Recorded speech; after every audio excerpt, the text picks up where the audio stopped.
మనిషి దేవుడిగా మారే ఒక రహస్య ఆచారం ఉందని నేను చెప్తే మీరు నమ్ముతారా? అందులో అత్యంత భయంకరమైన గులిగన్ దైవం. కాలం, విధి, మరణాన్ని సూచించే దేవుడే ఇది. కాసర్గఢ్ నుంచి కన్నూరు వరకు ప్రయాణం ఒక మాయాలోకం లాంటిది.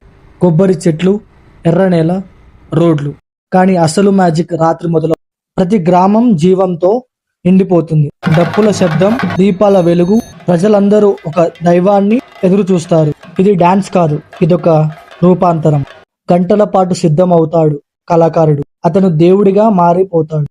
ఇప్పుడు వస్తుంది అత్యంత శక్తిమైన రూపం, గులిగన్ దైవం. భయంకరమైన ముఖ అలంకరణ, అగ్నిజ్వాలల ఉగ్ర రూపం. ఇది కాలం, మరణాన్ని సూచించే దేవుడు. ప్రజలు చూస్తారు కాదు, పూజిస్తారు. ఎందుకంటే వాళ్ళ ముందు దేవుడు నిలబడి ఉన్నాడని నమ్మకం.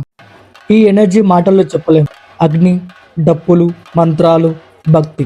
ఇదొక సెలబ్రేషన్ కాదు, ఒక డివోషనల్ బ్లాక్. అర్ధరాత్రి గులిగన్ దైవం చూడడానికి మీకు ధైర్యం ఉందా?